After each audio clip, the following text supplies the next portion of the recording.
네, 안녕하십니까. 오토다이리 오종원입니다. 오늘 도요타 프리우스 타고 있습니다. 5세대 모델이죠. 가는 날이 장날이라고 비가 억수로 내리는 날이네요. 97년에 처음 등장한 하이브리드죠. 최초의 양산형 하이브리드 프리우스가 등장한 지 벌써 이제 곧 30년이라는 얘기죠. 1997년 여러분들은 어디서 뭐하고 계셨나요? 거품이 잔뜩 끼었던 경제가 이제 팍 꺼져서 폭망하던 시기였죠. 대한민국은 IMF로 허덕이던 시절에 일본, 바다 건너 일본에서는 최초의 하이브리드 자동차를 양산하고 있었던 겁니다. 꽤 오랜 시간이 지났지만 여전히 하이브리드는 앞선 기술로 받아들여지고 있죠. 30년 가까이 되는 아주 오래된 신기술. 벌써 5세대입니다. 훨씬 더 많이 다듬어진 모습이죠. 이제 루프의 제일 꼭대기 탑 포인트를 뒤로 물렸습니다. 뒷좌석 도어는 이제 윈도 프레임 안쪽으로 숨겨 놓았죠. 공기 저항을 줄여서 소음 발생을 줄이는 효과가 있을 테고요. 제가 가장 눈여겨봤던 부분은 타이어입니다. 폭이 좁은 타이어를 썼어요. 폭이 좁은 타이어를 써서 노면의 저항을 줄였습니다. 그만큼 효율은 더 높아졌겠죠. 타이어 자체의 무게도 줄어드는 효과가 있었을 테고요. 분명히 연비를 개선하는, 효율을 좋게 하는 효과는 분명히 있겠지만 거기에 또 반대급부 잃어버리는 부분도 함께 봐야 되지 않을까 싶습니다. 접지면이 좁아지는 거죠. 좀 더 강한 구동력을 확보하거나 강한 제동력을 확보하는데 접지면이 좁아서 애로사항이 있을 수도 있겠다 하는 걱정은 듭니다. 어쨌든 그럼에도 불구하고 분명한 것, 하이브리드 자동차인 만큼 효율이 최우선이다. 지향점은 분명해 보이는 거고요. 프리우스 하이브리드 먼저 타고요. 플러그인 하이브리드는 잠시 후에 다시 교체해서 타도록 하겠습니다. 자, 계기판을 이렇게 볼 수가 있네요. 미디어도 보고 내비게이션도 보고요.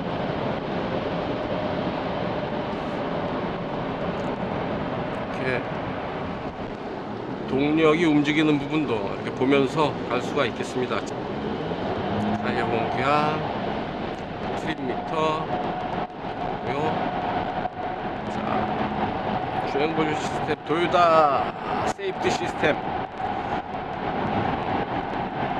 이렇게 설정을 할 수가 있습니다.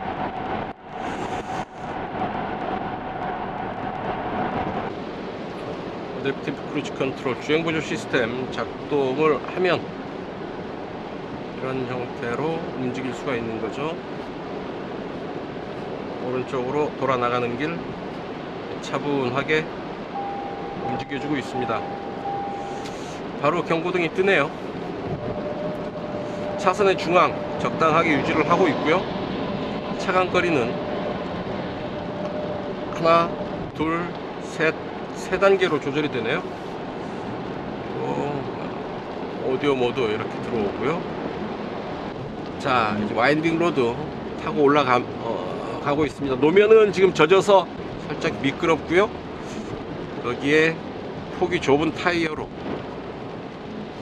와인딩 로드를 타고 가고 있습니다. 다이나믹한 운전을 할 때 좁은 타이어가 제대로 버텨낼 수 있겠는가 라는 걸 확인해 보고 싶은데 일반 도로에서는 불가능합니다. 서킷에다 가봐야 되겠죠. 쭉 가속을 하는데 제법 힘쓰는데요. 190마력 정도 되죠. 하이브리드 이전에 122마력에서 출력이 많이 세졌습니다. 힘이 많이 좋아져서 가속하는 느낌이 상당히 좋은데요. 힘이 살아 있습니다. 2세대 TNGA 플랫폼 적용했다고 하는데요. 도요타 뉴 글로벌 아키텍처 플랫폼 운전석에 들어올 때, 앉을 때 차가 상당히 낮다 이런 느낌을 받게 되거든요. 실제로 운전석이 상당히 낮게 포지셔닝 되어 있습니다. 그만큼 무게중심이 낮다라는 얘기고요. 또 하나 TNG 플랫폼의 개선된 점은 배터리를 바닥으로 깔고 연료통을 그 위로 배치를 하면서 전체적으로 위치를 좀 낮추기도 했고요.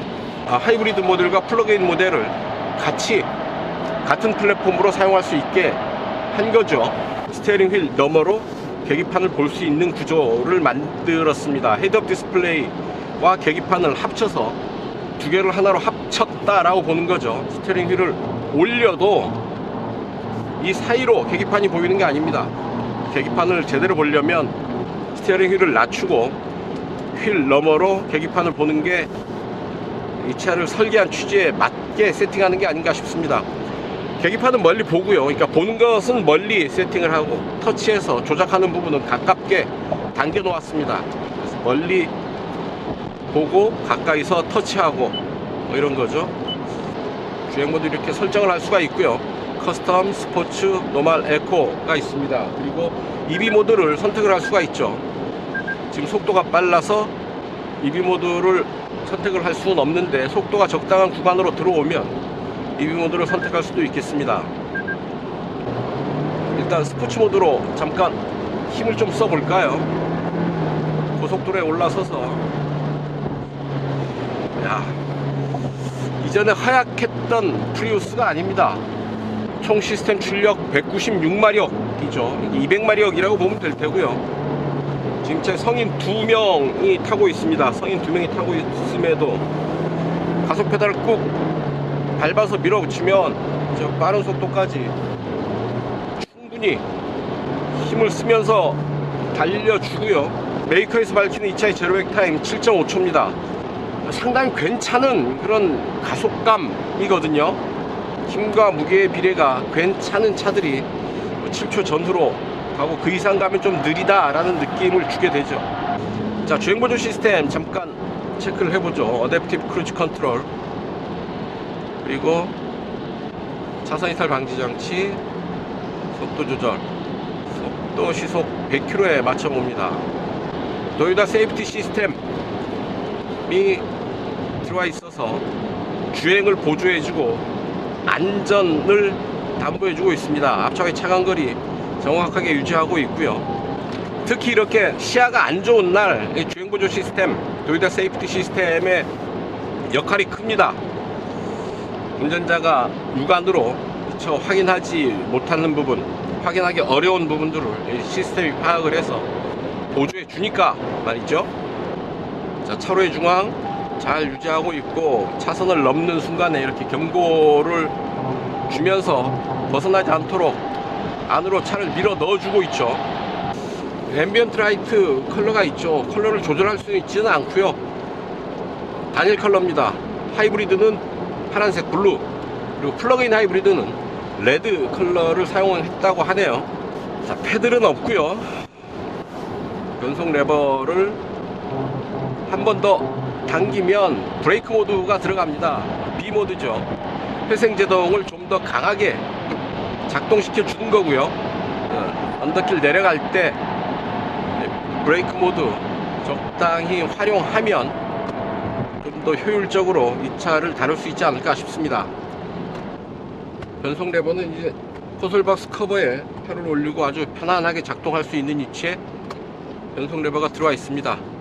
브레이크 모드, D 모드. D는 약간 왼쪽으로 밀어서 당겨야 됩니다. 쭉 가속을 할 때 엔진 사운드도 제법 살아 있습니다.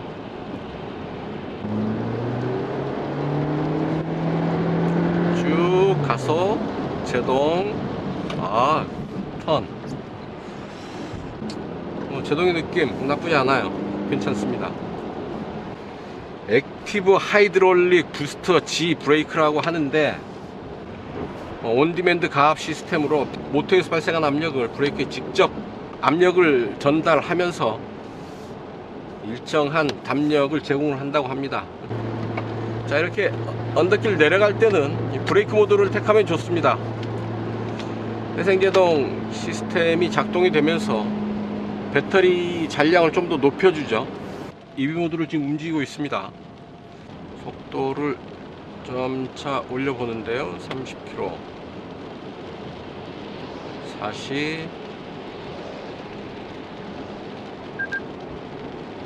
40 넘어가면서 EV 모드는 해제되고 있습니다. EV 모드 적용 범위를, 속도를 조금 더 높이면 어떨까요? 40km까지는 좀 너무 박하지 않나 싶고요. 한 50, 60km 정도까지는 EV 모드로 달릴 수 있게 해주면 더 좋지 않을까 싶습니다. EV 모드 가능 속도 구간이 너무 좁습니다. 좀 미끄럽지 않을까 싶은데, 비에 젖은 길을 조금 빠른 속도로 코너를 돌아 나가는데 미끄럽지 않습니다. 안정된 자세를 유지하고 있습니다. 일상생활 영역, 일상주행 영역에서는 크게 걱정하지 않아도 되겠다 싶고요. 패드를 찾아서 손가락이 헛돕니다. 패들이 있으면 좀 더 하이브리드의 성능과 효율을 좀 더 잘 조절할 수 있지 않을까 싶은데요. 변속보다도 브레이크 모드를 이 패들과 연계시켜 놓는다면 좀 더 적극적으로 브레이크 모드를 활용을 할 수 있지 않을까 싶습니다. 번번이 변속 레버를 조절하기가 거시기 하네요. 차체의 강성이 중요하죠. 이런 코너링, 주행 안정감, 고속 주행 안정감 볼 때 차체의 강성이 상당히 중요한 역할을 하는데요. 여기다 설명에 따르면 이 코너에서 차체가 틀어지는 부위에 좀 더 고강도의 소재를 덧대서 차체 안정감을 좀 더 높은 수준에서 마무리를 시켰다고 합니다. 프리우스 타면서 아주 극한적인 고성능을 요구할 필요는 없을 테고요. 일상 주행 영역 구간에서 그 속도 안에서 높은 수준의 안정감을 확보했다면 만족할 만한 수준이 되지 않을까 싶습니다. 가속할 때 엔진 사운드 상당히 괜찮은데요.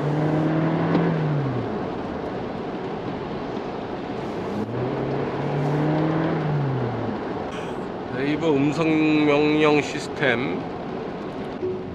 오늘 날씨 어제와 같은 사도 오후 기온은 어제보다 2도 낮은 5도가 되겠습니다. 삼성전자 주식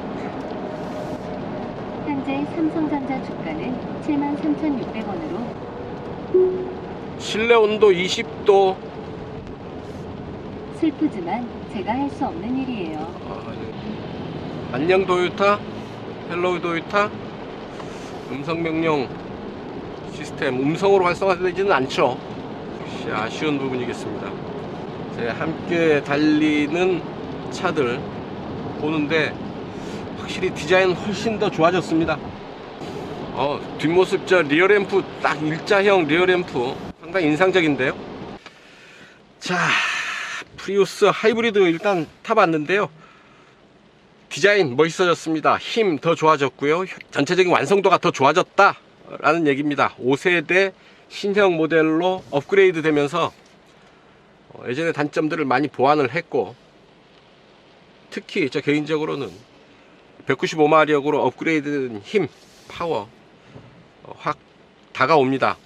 효율은 여전하죠. 프리우스의 연비, 타의 추종을 불허할 정도로 최고 수준의 연비 보이고 있다라는 얘기고요. 거기에 엔진 배기량을 1.8에서 2.0으로 올린 거죠. 배기량을 늘려서 출력을 보강을 해서 조금 허약했던 이미지를 많이 개선했습니다. 이제 제법 튼튼한 모습을 보여주고 있다 싶습니다. 전기차가 정답이냐, 하이브리드가 정답이냐, 요즘 올해 한참 전기차로 몰려가다가 이거 아닌갑니다 하는 상황들이 좀 벌어지고 있죠. 전기차 구매보조금도 다 쓰지 못할 정도로 전기차 판매가 좀 주춤하는 형국입니다. 도요타가 그것 봐, 하이브리드가 정답이야 라고 얘기하고 있는데요. 제가 보기에는 변속 충격이랄까요, 전기차 보급 속도가 좀 조절되는 경향은 있겠지만 전기차가 대세로 흘러가는 흐름 자체는 막지 못하지 않겠나 하는 생각해 봅니다. 혹시 전기차와 하이브리드의 어떤 그 백중지세의 싸움, 경쟁이 이어질 테고요. 오래지 않아서 다시 전기차들이 또 판매를 회복하지 않을까 생각해 봅니다. 어쨌든 하이브리드 하면 토요타가 최강자죠. 프리우스 하이브리드의 선전 기원하면서요, 토요타 프리우스 하이브리드 시승은 여기서 정리하겠습니다. 이제 플러그인 하이브리드로 이어갑니다. 네, 차 바꿨습니다. 이제 플러그인 하이브리드 타고 복귀하겠습니다. 13.6kWh 배터리를 사용을 하죠. 배터리 용량이 좀 늘어났고요. 1회 충전으로 64km 달려갑니다. 전기 모드로 64km라고 한다면 일상생활에서 그냥 전기차로 사용할 수 있는 수준이 아닐까 싶습니다. 출퇴근 거리 60km면 전기차로 사용을 할 수가 있는 거죠. 충전하는데 약 4시간 걸리는데 3.5kW 기준입니다. 일상생활 속에서 충분히 전기자동차로 사용할 수 있을 정도의 효율, 주행 가는 거리 확보하고 있습니다. 근데 플러그인 하이브리드 자동차를 탈 때 주의해야 될 점, 부지런해야 된다라는 얘기입니다. 이제 배터리가 완전히 바닥이 나도 차가 움직일 수가 있는 거죠. 그러면 충전을 게을리해서 그냥 뭐 가솔린 넣고 타면 되지 뭐. 그러면 플러그인 하이브리드 의미가 없죠. 그냥 무거운 배터리와 모터를 의미 없이 달고 다니는 경우가 되죠. 연비에 더 안 좋게 됩니다. 친환경 자동차를 타는 의미를 제대로 누리기 위해서는 부지런히 충전을 해줘야 된다라는 얘기죠. 배터리가 바닥이 나면 그때그때 충전을 해서 가능하면 전기차로 이 차를 사용하는 것이 낫겠다라는 얘기입니다. 모터 출력은 164kW, 그러니까 223마력 정도 되네요. 출력이 이전 모델 대비 약 100마력 가까이 늘어났습니다. 122마력에서 223마력이죠. 100마력 가까이 늘어나서 출력 걱정은 하지 않아도 되지 않을까 싶습니다. 가속 페달을 꾹 밟아서 가속을 하게 되면 꽤 강한 힘 바로 드러내죠. 주행 모드를 몇 가지로 선택을 할 수가 있죠. 차징 모드를 사용을 할 수가 있고요, 하이브리드 모드를 사용을 할 수가 있고, 또 EV 모드를 사용을 할 수가 있습니다. EV 모드 선택이 안 됩니다. 하이브리드 모드 선택도 안 되고요. 일단 엔진 돌리고 충전 모드로 충전을 해 가면서 일단 달려보죠.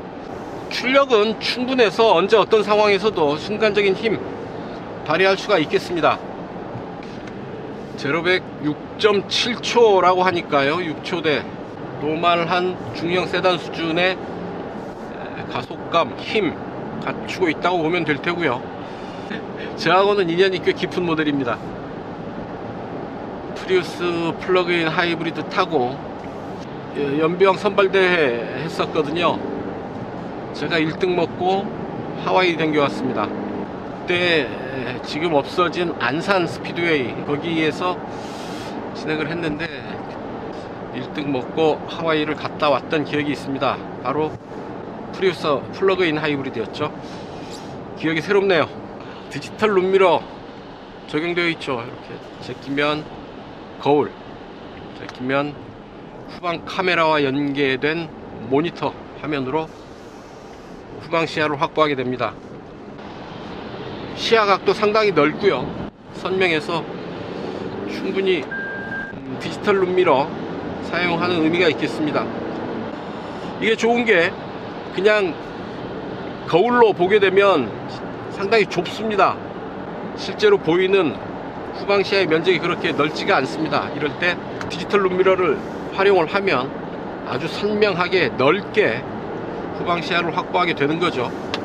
자, 이렇게 버튼을 눌러서 오토, EV와 하이브리드, 전기 모드를 따로 선택을 할 수가 있고요, 하이브리드 모드, 전기 모드, 그리고 길게 눌러주면 충전 모드, 차지 모드 이렇게 활용을 할 수가 있게 됩니다. 가속할 때 이 드러나는 엔진 사운드도 그렇게 거칠지는 않네요. 워낙에 2.0L 가솔린 엔진 배기량이 있으니까요, 여유 있는 배기량을 갖추고 있어서 엔진의 주행 질감도 나쁘지는 않다 싶습니다. EV 모드로 가게 되면 엔진은 들어가고 이제 배터리와 모터로 주행을 하게 되죠. 조용합니다. 노면에서 잔잔하게 들려오는 잡소리 정도가 들어오는데 오늘 지금 비가 와 있어서 노면이 많이 젖어 있어요. 자, 코너 빠르게 들어가 봅니다.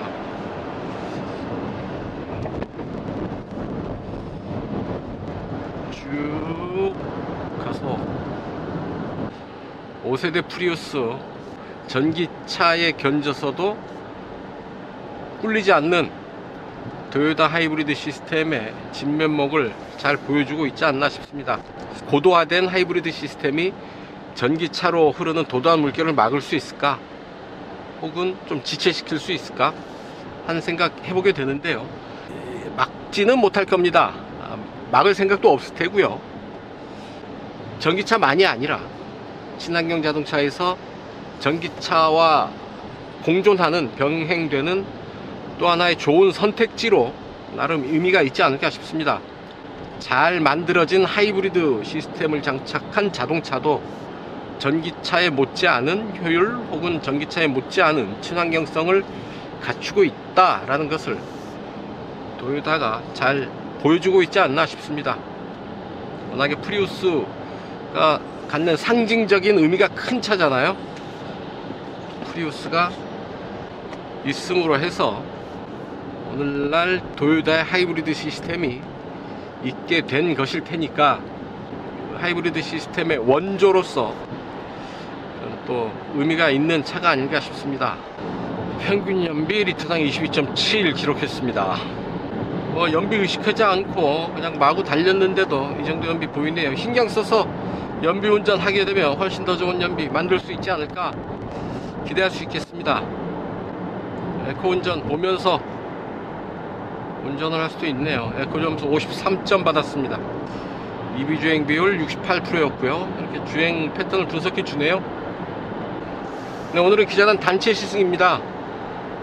시간과 장소 등등이 맞지 않아서 연비 체크 따로 하지 않았고요. 제로백 테스트도 오늘은 생략하겠습니다. 여러분들의 양해를 구하고요. 시승차는 토요타 코리아에서 제공을 한 거고요. 판매 가격 제일 낮은 토요타 하이브리드 LE 3,990만원이고요 XLE는 4,370만원, 플러그인 하이브리드는 4,630만원 SE입니다. 고급 트림 XSE 4,990만원, 4,000만원에서 5,000만원 사이에 가격이 결정되어 있다 라고 보시면 되겠습니다.